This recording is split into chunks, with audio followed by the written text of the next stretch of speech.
এসে একটা নতুন ভিডিও নিয়ে আমি এখন যাচ্ছি স্টেশনে যাচ্ছি কারণ একটা মোচা কিনবো, কারণ আজকে খুব ইচ্ছা হচ্ছে মোচার রেসিপি তৈরি করার জন্য।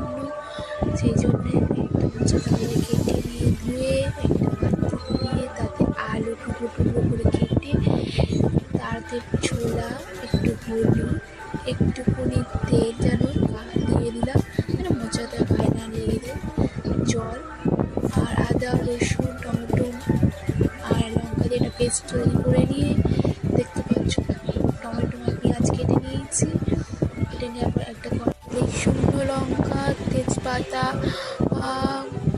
গোলমরিচ সব মিশিয়ে দিয়ে পেঁয়াজ দিয়ে পেঁয়াজটা হালকা লালচে লালচে করে ভেজে নিয়ে তাতে একটুখানি আমরা দিয়ে দেবো টমেটো। তারপর টমেটোটা ভালো করে একটু নেড়ে নিয়ে একটু চিনি, তাতে একটুখানি দিয়ে দেবো একটুখানি নুন, যাতে যেন টমেটোটা তাড়াতাড়ি গলে যায়।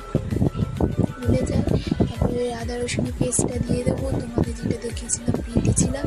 তাতে হলুদ, লঙ্কার গুঁড়ো আর একটু জিরে গুঁড়ো দেবে, দিয়ে ভালো করে নেড়ে চিড়ে দিয়ে এরকম হয়ে যাওয়ার পর তারপরে এই মোচাটা দিয়ে দেবে। ভালো করে নেড়ে চেড়ে একটু কষিয়ে এরকম কালার হয়ে যাবে, হালকা আঁচে জিনিসটা করার চেষ্টা করবে, এতে আর জল দিতে হবে না।